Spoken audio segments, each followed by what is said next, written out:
ये जो प्रश्न है ना MHI01 का बहुत ही इंपॉर्टेंट है एग्जाम के दृष्टिकोण से। ठीक है, प्रश्न यह है कि ऊपरी पूरापाषाण औजार पहले के औजारों से किस प्रकार बेहतर थे। मतलब जो ऊपरी पूरापाषाण काल के जो औजार हुआ करते थे, जो हथियार हुआ करते थे, वो पहले के औजारों से किस प्रकार बेहतर थे, वही बताना है। बस क्वेश्चन में इतना ही पूछा है। तो देखिए, भूमिका हम लोग लिखेंगे जिसमें हम लोग लिख सकते हैं कि मानव इतिहास में पूरा पाषाण काल को औजारों के विकास का आधार काल माना जाता है। मतलब जो मानव इतिहास रहा है हमारा, उसमें जो ये पूरा पाषाण काल जो है, ठीक है, ये जो पूरा पाषाण काल है, ये हमारे औजारों का विकास का समय था।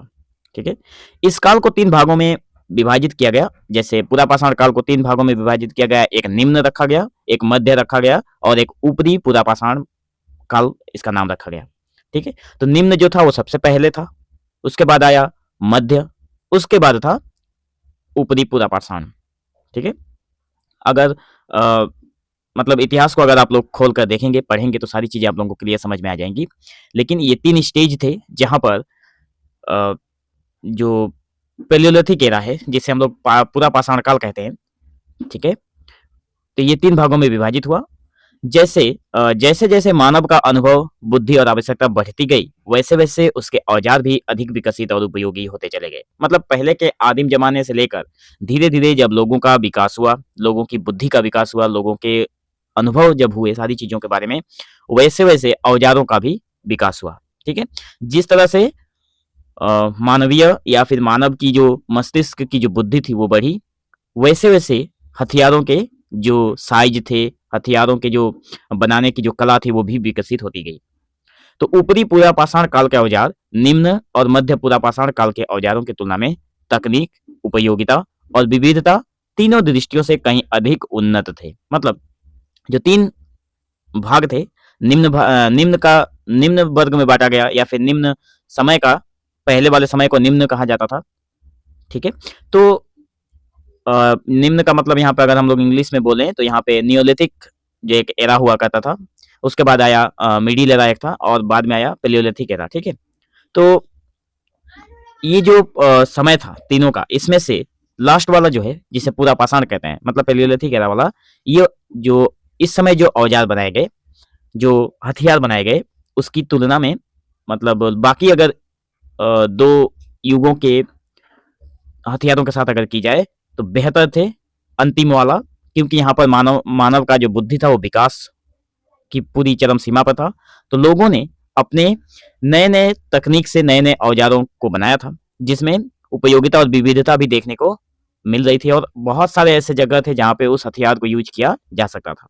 ठीक है, तो नीचे हम लोग बात करेंगे जिससे स्पष्ट किया गया है कि ऊपरी पाषाण औजार जो पहले के औजारों से किस प्रकार बेहतर थे। इसके बारे में हम लोग कुछ पॉइंट वाइज आंसर देखेंगे, जिसमें से पहला है निर्माण तकनीक में उन्नति। जाहिर सी बात है, जब कोई जब हमारा पहले वाला आदिम समाज जब धीरे धीरे विकसित हुआ, तो सारी चीजों के निर्माण करने की जो तकनीक थी वो भी बढ़ गई। तो ऊपरी पूरा पाषाण काल में औजार बनाने की तकनीक अधिक विकसित हो चुकी थी। अब पत्थर को केवल तोड़ कर नहीं, बल्कि सोच समझकर पतली और लंबी फलके ब्लेड निकाली जाती थी, जबकि पहले औजार मोटे और अनपढ़ होते थे, मतलब सॉरी अनगढ़ होते थे। मतलब देखिए, जो ऊपरी पूरा पाषाण काल के जो औजार थे, जब उनकी तकनीक विकसित हो रही थी, मतलब हो चुकी थी, विकसित होकर वो पूरी अपने रूप में ढल चुकी थी। तो अब पत्थर को तोड़कर, केवल तोड़कर नहीं, बल्कि सोच समझकर पतली और लंबी, मतलब जिस तरह से उनको चाहिए था उस तरह से पत्थर से हथियार बना रहे थे। ठीक है, पहले के समय में क्या था, तोड़कर बना देते थे जैसा भी बनता था, लेकिन बाद में क्या हुआ, उसको तोड़ने के बाद अच्छे से सोच समझ कर कि पतला चाहिए या लंबा चाहिए या छोटा चाहिए या बड़ा चाहिए, उसी हिसाब से उसे आकार दे दिया जाता था। ठीक है, तो उसमें ये जो पहले के जो हथियार थे उससे थोड़ी दिखने में भी अच्छे लगते थे। ठीक है, दूसरा नंबर है औजारों की धार अधिक तेज थी। देखिए, पहले के जो औजार हुआ करते थे वो मतलब धार नहीं थे, तेज नहीं थे, लेकिन बाद वाला जब हथियार बनाया गया, मतलब जब मानव की बुद्धि विकसित होने के बाद जब उसे बनाई गई, तो औजारों की जो धार थी अधिक तेज हुई। देखिए, इन औजारों की धार पहले की तुलना में बहुत अधिक तेज होती थी, जिससे शिकार करना चमड़ा काटना और लकड़ी तराशना आसान हो गया था। तो पहले के औजार अपेक्षाकृत कुंद और कम प्रभावी थे। पहले के जो औजार थे वो प्रभावी मतलब ज्यादा, अगर मान लीजिए मैं उदाहरण दूं, अगर एक लकड़ी को काटने में पहले के औजारों से 10 मिनट लगता है, तो बाद वाले जो औजार आए उससे काटने में हो सकता है 2 मिनट लगे। ठीक है। तीसरा नंबर है औजारों की विविधता में वृद्धि। देखिए, इस काल में केवल कुल्हाड़ी या खुरचनी ही नहीं, बल्कि भाले की नोक, सुई, चाकू, छेनी, हड्डी काटने के औजार जैसे अनेक प्रकार के औजार बनाए गए। पहले के काल में औजारों की संख्या और प्रकार जो थे वो सीमित थे। मतलब देखिए, पहले का जो समय था उसमें जो औजार बनाए जाते थे जैसे कुल्हाड़ी और खुरचनी, मतलब 2 या 3 इसी तरह के हथियार बनाए जाते थे, औजार बनाए जाते थे, उससे ज्यादा नहीं बन पाते थे क्योंकि लोगों के पास इतनी बुद्धि नहीं थी। लेकिन बाद में क्या क्या बनाया गया, देखिए बाद में भाला बनाया गया, सुई बनाई गई, चाकू बनाए गए, छेनी बनाई गई, हड्डी काटने का औजार बनाया गया, अनेक प्रकार के औजार धीरे धीरे बनाए गए, मतलब इनकी संख्या असीमित कर दी गई। 4 नंबर में क्या है, पत्थर के साथ हड्डी और सींग का प्रयोग। मतलब ऊपरी पुरापाषाण काल में मानव ने पत्थर के अलावा हड्डी, सींग और हाथी दांत का भी प्रयोग शुरू कर दिया था। मतलब पहले के जो लोग थे उन लोगों ने केवल पत्थर का प्रयोग किया था अपने औजार बनाने में, लेकिन बाद वाले लोगों ने क्या किया, या फिर बाद में जब लोगों की मस्तिष्क का विकास हुआ तब लोगों ने क्या किया, हड्डी से भी हथियार बनाना चालू कर दिए, सींग से, हाथी के दांत से। मतलब उस समय जानवर भी बहुत हुआ करते थे, आज के जमाने की तरह नहीं। ठीक है। आज तो हाथी कहीं पे 1-2 जगह पे देखने को मिलती है, उस समय सभी लोग जंगल में ही थे और हाथी के दांतों की कोई कमी नहीं थी। तो हाथी के दांतों का भी प्रयोग किया करते थे अपनी औजार बनाने में। तो जिससे क्या होता था, हल्के और टिकाऊ औजार बने। मतलब जो भी पत्थर से बनाए गए औजार थे उनका वजन बहुत ज्यादा था, लेकिन दांतों से बनाए गए जो औजार औजार जो थे वो बहुत हल्के हुआ करते थे और बहुत दिन तक लास्टिंग भी करते थे। तो पहले मुख्यतः केवल पत्थर का ही उपयोग होता था, बाद में बाकी चीजों का भी धीरे धीरे उपयोग करने लगे औजार बनाने में। 5वां नंबर क्या है, विशिष्ट कार्यों के लिए विशिष्ट औजार। मतलब देखिए, पहले की अगर बात करें तो उसमें क्या होता था, नियोलिथिक एज में, एरा में, कि कोई एक हथियार है उसी से सारा काम किया जाता था, लेकिन बाद में उसको सेपरेट कर दिया गया। मतलब एक काम के लिए एक ही हथियार का प्रयोग किया जाने लगा। तो अब एक ही औजार से सब काम नहीं किए जाते थे, बल्कि हर काम के लिए अलग अलग औजार बनाए जाते थे। जैसे शिकार के लिए अलग औजार, सिलाई के लिए अलग औजार, मछली पकड़ने के लिए या फिर मछली काटने के लिए अलग अलग औजार। तो पहले औजार बहुउद्देश्य लेकिन कम प्रभावी थे। तो नियोलिथिक एरा, मिडिल एरा के जो लोग थे या फिर जो औजार बनाए गए उस समय में वो बहुत कम थे, और कम से कम होने के कारण उनसे सारी चीजों को व्यवहार में लाया जाता था। लेकिन बाद में जब औजार ज्यादा बने तो सबका अलग अलग कामों के लिए अलग अलग औजार रखा गया। 6वां नंबर है औजारों में सौंदर्य और संतुलन। इन औजारों का आकार अधिक संतुलित और सुंदर होता था, जिससे उन्हें पकड़ना और चलाना आसान हो गया। पहले के औजार भारी और असंतुलित भी होते थे। मतलब बाद वाले में क्या हुआ, जो औजार थे वो दिखने में सुंदर भी लगने लगे और उसे पकड़ना, चलाना, मतलब सब कुछ काम करना आसान हो गया था। लेकिन पहले वाला जो था उससे वो भारी भी हुआ करता था और देखने में भी ठीक ठाक नहीं लगता था। 7वां नंबर क्या है, 7वां नंबर है औजारों का संयोजन। मतलब ऊपरी पाषाण काल में पत्थर की धार को लकड़ी या हड्डी के हैंडल में जोड़ने की कला विकसित हो गई थी। मतलब मान लीजिए कोई पत्थर है या फिर कोई भी औजार बनाया गया है, उसको किसी और के साथ जोड़ने का, मतलब हम लोग क्या बोलते हैं, उसे जॉइंट देने का।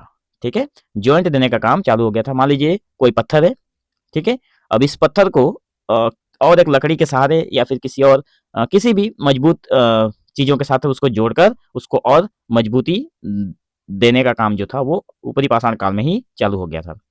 ठीक है, तो इससे औजार अधिक मजबूत और सुरक्षित बने, जबकि पहले औजार प्राय बिना हैंडल के होते थे। मतलब हम लोग मान लीजिए कोई भी अगर काम करते हैं तो उसमें कोई ना कुछ हैंडल लगा देते हैं, कोई हथियार खरीद कर लाते हैं तो। ठीक है, उसी तरह से हथियार लगाने, हैंडल लगाने का काम चालू हो गया था ऊपरी पाषाण, पूरा पाषाण काल में। ठीक है। 8वां नंबर है शिकार तकनीक में सुधार। देखिए, बेहतर औजारों के कारण मानव अब दूर से ही शिकार करने लगा।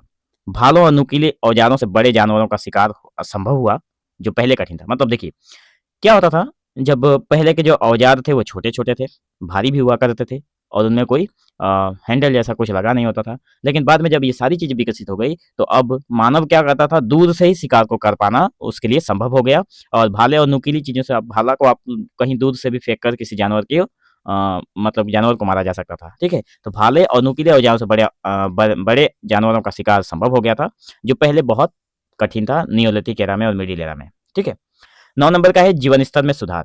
इन उन्नत औजारों से भोजन प्राप्त करना, कपड़े बनाना, आश्रय तैयार करना आसान हो गया। इससे मानव का जीवन पहले की तुलना में अधिक सुरक्षित और व्यवस्थित हो गया। मतलब अब क्या हो गया, जब सारी चीज़ें लोगों के पास आ गई तो लोगों को अपने भोजन के लिए मतलब भोजन तैयार करने में अब उनको दिक्कत नहीं होती थी, क्योंकि हथियार थे, एक से बड़े एक हथियार थे हाथ में।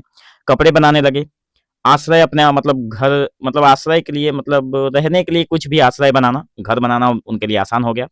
और इससे क्या हुआ कि उनकी जो जीवन था वो सुरक्षित और व्यवस्थित ढंग से मतलब तरीका सब कुछ आ गया था लोगों को जीने का। 10 नंबर का है मानसिक और बौद्धिक विकास का संकेत। देखिए, ऊपरी पूरा पाषाण औजार यह दर्शाते हैं कि मानव अब योजना बनाकर भविष्य की आवश्यकताओं को ध्यान में रखकर औजार बनाने लगा था। यह पहले के काल की तुलना में उच्च बौद्धिक विकास का प्रमाण है। मतलब पहले के जो ज़माना था जिसमें नियोलिथिक एज और हम लोग अगर मिडिल एरा की बात करें तो उससे लेकर अगर जो हमारा पैलियोलिथिक एरा है मतलब पूरा पाषाण काल है, उसमें क्या हुआ था कि लोगों ने इतना तक सीख लिया था कि भविष्य को ध्यान में रखकर अब अपनी सारी योजनाओं को बना रहे थे।